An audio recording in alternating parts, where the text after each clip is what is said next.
Good morning students. Today we will do numerical questions of fund flow statement.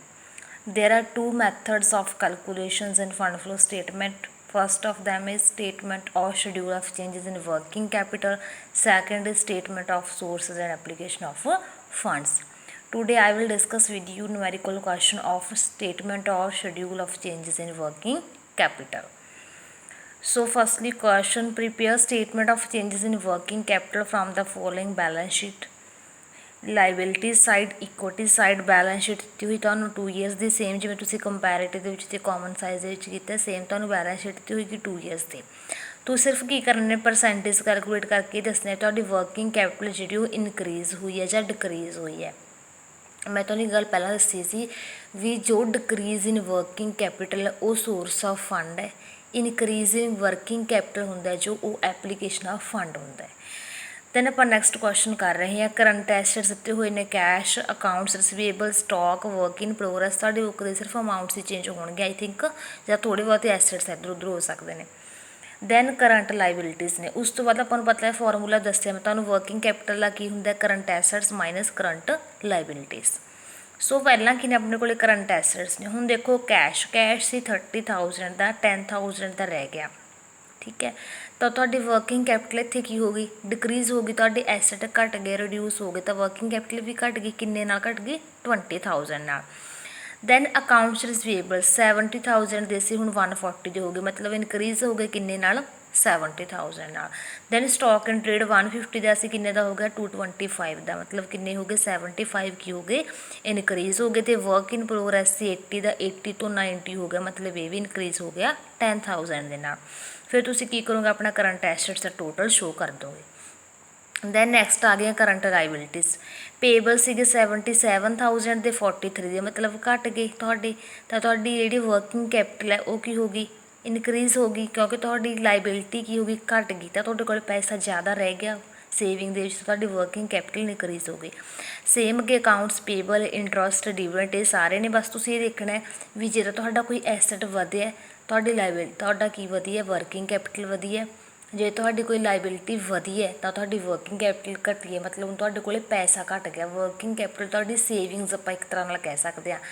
ਦੇਖੋ working capital ਦਾ formula ਦੱਸਿਆ ਵੀ current assets minus current liability. If current assets are greater than current liabilities then there would be positive working capital. If current liabilities greater than or exceeds current liabilities then there would be negative working capital. Means ਕੀ ਹੈ ਵੀ ਜੇ ਤਾਂ current assets ਤੁਹਾਡੇ current liabilities ਦੇ equal ਹੋ ਜਾਂਦੇ ਨੇ ਤਾਂ ਨੋ ਚੇਂਜ ਹੈ, ਜ਼ੀਰੋ।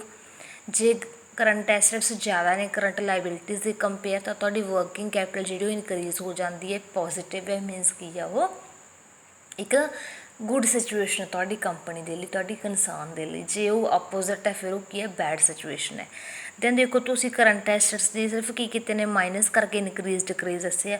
ਉਸ ਤੋਂ ਬਾਅਦ ਵਰਕਿੰਗ ਕੈਪੀਟਲ ਦਾ ਫਾਰਮੂਲਾ ਕੀ ਹੁੰਦਾ current assets minus current liabilities. ਤਾਂ ਇਹਦੇ ਵਿੱਚ ਕੁਛ ਵੀ ਨਹੀਂ ਕਰਨਾ ਤੁਸੀਂ, ਕਰੰਟ ਐਸੈਟਸ ਦੇ ਵਿੱਚੋਂ ਕਰੰਟ ਲਾਇਬਿਲਿਟੀਜ਼ ਨੂੰ ਕੀ ਕਰ ਦੇਣਾ ਡਿਡਕਟ ਕਰ ਦੇਣਾ, ਤਾਂ ਤੁਹਾਡੀ ਕੀ ਆ ਜਾਏਗੀ net increase in working capital. ਇਹ ਸੀ ਤੁਹਾਡਾ ਫਸਟ ਜਿਹੜਾ ਟੋਪਿਕ ਸੀਗਾ ਫੰਡ ਫਲੋ ਸਟੇਟਮੈਂਟ ਦੇ ਵਿੱਚ। ਫਸਟ ਸੀਗਾ ਮੈਥਡ ਸਟੇਟਮੈਂਟ ਔਰ schedule of changes in working capital. Next ਆਪਾਂ ਨੂਮੈਰੀਕਲ ਕੁਐਸਚਨਸ ਕਰਦੇ ਹਾਂ statement of sources and application of funds. Changes in honours equity ਜਾਂ ਵਰਕਿੰਗ ਕੈਪੀਟਲ ਇੱਕ ਹੋਰ ਅਲੱਗ ਮੈਥਡ ਹੈ, ਅਤੇ ਸੋਰਸ ਐਂਡ ਐਪਲੀਕੇਸ਼ਨ ਆਫ ਜਿਹੜਾ ਫੰਡਸ ਆ ਉਹ ਇੱਕ ਅਲੱਗ ਮੈਥਡ ਹੈ। Next method is sources and application of funds. ਤੁਸੀਂ ਇਹਨੂੰ ਕੀ ਕਰਨਾ ਸਭ ਤੋਂ ਪਹਿਲਾਂ ਤਾਂ ਜੇ ਨੂਮੈਰੀਕਲ ਕੁਐਸਚਨਸ ਕਰਨੇ ਨੇ ਸੋਲਵ ਤਾਂ ਤੁਹਾਨੂੰ ਮੈਂ ਇੱਕ ਹੋਮਵਰਕ ਦਿੰਦੀ ਹਾਂ। ਸੋਰਸਿਸ ਅਤੇ ਐਪਲੀਕੇਸ਼ਨਸ ਨੂੰ ਤੁਸੀਂ ਯਾਦ ਕਰਨਾ, ਇੱਕ ਦੋ ਵਾਰੀ ਇਹਨੂੰ ਯਾਦ ਕਰੋਗੇ ਸਮਝ ਆ ਜਾਏਗਾ। ਬਾਕੀ ਵੀ ਕਿਹੜੀ ਆਈਟਮ ਕਿਵੇਂ ਆਈ ਇਹ ਮੈਂ ਤੁਹਾਨੂੰ ਸਮਝਾ ਰਹੀ ਹਾਂ ਹੁਣ। ਸੋਰਸਿਸ ਆਫ ਫੰਡਸ, ਸੋਰਸ ਦਾ ਮਤਲਬ ਇਹ ਹੁੰਦਾ ਵੀ ਤੁਸੀਂ ਪੈਸਾ ਲਿਆ ਕਿੱਥੋਂ ਹੈ। ਐਪਲੀਕੇਸ਼ਨ ਦਾ ਮੀਨਿੰਗ ਇਹ ਹੁੰਦਾ ਵੀ ਉਹ ਲਏ ਹੋਏ ਪੈਸੇ ਨੂੰ ਯੂਜ਼ ਕਿੱਥੇ ਕੀਤਾ ਹੈ। ਹੁਣ ਦੇਖੋ ਫੰਡ ਫਰੋਮ ਆਪਰੇਸ਼ਨ, ਫੰਡ ਲੈਣਾ ਮਤਲਬ ਪੈਸਾ ਆਉਣਾ, ਉਹ ਇੱਕ ਸੋਰਸ ਹੈ, ਠੀਕ ਹੈ। ਫੰਡ ਲੋਸਟ ਇਨ ਆਪਰੇਸ਼ਨ, ਫੰਡ ਲੋਸਟ 1 ਲੱਖ ਰੁਪਇਆ ਲਾਇਆ ਸੀਗਾ ਉਹਦੇ ਵਿੱਚੋਂ 20,000 ਦਾ ਕੀ ਹੋ ਗਿਆ ਕੋਈ ਨਾ ਕੋਈ ਨੁਕਸਾਨ ਹੋ ਗਿਆ ਤਾਂ ਤੁਹਾਡਾ ਯੂਟੀਲਾਈਜ਼ ਹੋ ਗਿਆ, ਇੱਕ ਤਰ੍ਹਾਂ ਦਾ ਐਪਲੀਕੇਸ਼ਨ ਹੋ ਗਿਆ। ਇਸ਼ੂ ਆਫ ਸ਼ੇਅਰ, ਤੁਸੀਂ ਕੋਈ ਕੰਪਨੀ ਆ ਉਹਨੇ ਪੈਸਾ ਚਾਹੀਦਾ, ਸ਼ਾਰਟੇਜ ਹੈ ਤਾਂ ਉਹ ਸ਼ੇਅਰ ਇਸ਼ੂ ਕਰ ਦਿੰਦੀ ਹੈ, ਡਿਵੈਂਚਰ ਇਸ਼ੂ ਕਰ ਦਿੰਦੀ ਹੈ, ਸਿਕਿਉਰਿਟੀਜ਼ ਇਸ਼ੂ ਕਰ ਦਿੰਦੀ ਹੈ ਸੈਬੀ ਐਕਟ ਦੇ ਅੰਡਰ। ਤਾਂ ਇਸ਼ੂ ਆਫ ਸ਼ੇਅਰ ਕੈਪੀਟਲ ਜਾਂ ਫਿਰ ਲੌਂਗ ਟਰਮ ਲੋਨਸ ਆਪਾਂ ਰੇਜ਼ ਕਰਦੇ, ਉਹਦੇ ਨਾਲ ਕੀ ਆਉਂਦਾ, ਬਿਜ਼ਨਸ ਦੇ ਵਿੱਚ ਪੈਸਾ ਆਉਂਦਾ, ਫੰਡ ਆਉਂਦੇ ਨੇ, ਤਾਂ ਉਹ ਇੱਕ ਕੀ ਆਪਣੀ ਸੋਰਸ ਆਫ ਫੰਡ ਹੈ। ਜਾਂ ਫਿਰ ਤੁਸੀਂ ਕੀ ਕੀਤਾ, ਕੁਝ ਸੇਲ ਕੀਤਾ ਸੀ, ਉਸ ਤੋਂ ਰਸੀਟਸ ਮਿਲੇ ਤੁਹਾਨੂੰ, ਉਹ ਵੀ ਤੁਹਾਡਾ ਕੀ ਹੈ, ਕੈਸ਼ ਇਨਫਲੋ ਹੈ। ਬਸ ਇਹ ਯਾਦ ਰੱਖ ਲਓ ਵੀ ਜਿਹੜੇ ਸੋਰਸਿਸ ਨੇ ਉਹ ਇਨਫਲੋ ਨੇ, ਜਿਹੜੇ ਐਪਲੀਕੇਸ਼ਨਸ ਨੇ ਉਹ ਆਊਟਫਲੋ ਹੈ, ਵੀ ਉਹ ਫੰਡ ਰੇਜ਼ ਕੀਤੇ ਹੋਏ ਤੁਸੀਂ ਯੂਜ਼ ਕਿੱਥੇ ਕੀਤਾ। ਦੈਨ ਸੇਲਸ ਕਰੋਗੇ ਤਾਂ ਵੀ ਪੈਸਾ ਆਏਗਾ। ਨੋਨ ਟ੍ਰੇਡਿੰਗ ਰਸੀਟਸ ਹੋ ਗਈਆਂ, ਕੋਈ ਇਨਵੈਸਟਮੈਂਟ ਸੇਲ ਕੀਤੀ ਆ। Next is very important point, decrease in working capital. Decrease in working capital ਕੀ ਹੈ, ਸੋਰਸ ਆਫ ਫੰਡ ਹੈ। Then application, fund lost, redemption ਹੋ ਗਏ, ਤੁਹਾਡੇ ਸ਼ੇਅਰਸ ਪਹਿਲਾਂ ਤੋਂ ਰਿਡੀਮ ਹੋ ਗਏ, ਹੁਣ ਲੋਨ ਲਿਆ ਹੋਇਆ ਉਹਦੇ ਰੀਪੇਮੈਂਟ ਕਰ ਰਹੇ ਹੋ ਤਾਂ ਪੈਸਾ ਜਾ ਰਿਹਾ, ਜਦੋਂ ਤਾਂ ਲੋਨ ਰੇਜ਼ ਕਰ ਰਹੇ ਹੋ ਪੈਸਾ ਆ ਰਿਹਾ, ਇਨਫਲੋ ਹੋ ਰਿਹਾ, ਜਦੋਂ ਉਹਨੂੰ ਪੇਮੈਂਟ ਕਰ ਰਹੇ ਹੋ ਆਊਟਫਲੋ ਹੋ ਰਿਹਾ। ਦੈਨ ਨੋਨ ਟ੍ਰੇਡਿੰਗ ਪੇਮੈਂਟਸ ਹੋ ਗਈਆਂ, ਡਿਵੀਡੈਂਡ, ਟੈਕਸ ਵਗੈਰਾ ਪੇ ਕੀਤਾ। Then increase in working capital comes under application of funds.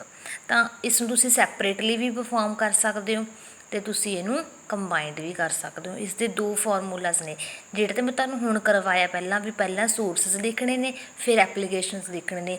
ਇਹਦਾ ਤੁਹਾਡਾ ਇੱਕ ਰਿਪੋਰਟ ਫਾਰਮ ਹੈ। ਜੇ ਤੁਹਾਨੂੰ ਐਗਜ਼ਾਮ ਦੇ ਵਿੱਚ ਕਹਿਣਾ ਵੀ ਟੀ ਫਾਰਮ ਦੇ ਵਿੱਚ ਪ੍ਰੀਪੇਅਰ ਕਰਨਾ, ਰਿਪੋਰਟ ਫਾਰਮ ਦੇ ਵਿੱਚ ਨਹੀਂ, ਟੀ ਫਾਰਮ ਦੇ ਵਿੱਚ, ਫਿਰ ਤੁਸੀਂ ਬਸ ਇਹਨੂੰ ਲਾਈਨ ਮਾਰ ਕੇ ਸੈਪਰੇਟ ਕਰ ਦੋਗੇ, ਸੋਰਸਿਸ ਨੂੰ ਅਲੱਗ ਅਤੇ ਐਪਲੀਕੇਸ਼ਨਸ ਨੂੰ ਅਲੱਗ। ਕੋਈ ਸੋਰਸ ਐਪਲੀਕੇਸ਼ਨ ਤੁਹਾਡੇ ਚੇਂਜ ਨਹੀਂ ਹੋਣ ਲੱਗ ਰਹੇ, ਸਿਰਫ ਪਰਫਾਰਮਾ ਚੇਂਜ ਕੀਤਾ ਤੁਸੀਂ ਇੱਥੇ। ਦੈਨ ਨੈਕਸਟ ਇਕੱਲੇ ਪੁਆਇੰਟਸ ਨੇ ਵੀ ਫੰਡ ਫਰੋਮ ਆਪਰੇਸ਼ਨਸ ਕਿਸ ਦੇ ਥਰੂ ਆਉਂਦਾ ਅਤੇ ਐਪਲੀਕੇਸ਼ਨਸ ਕਿਸ ਦੇ ਥਰੂ ਆਉਂਦੇ ਨੇ। ਤਾਂ ਮੈਂ ਅੱਗੇ ਤੋਂ ਨੈਕਸਟ ਕਲਾਸ ਦੇ ਵਿੱਚ ਇਸ ਦੇ ਦੋ ਮੈਥਡਸ ਨੇ ਅੱਗੇ ਕੈਲਕੂਲੇਟ ਕਰਨ ਦੇ ਫੰਡ ਫਰੋਮ ਆਪਰੇਸ਼ਨਸ ਦੇ, ਤਾਂ ਆਪਾਂ ਨੈਕਸਟ ਕਲਾਸ ਦੇ ਵਿੱਚ ਕਰਾਂਗੇ ਡਿਸਕਸ। Thank you.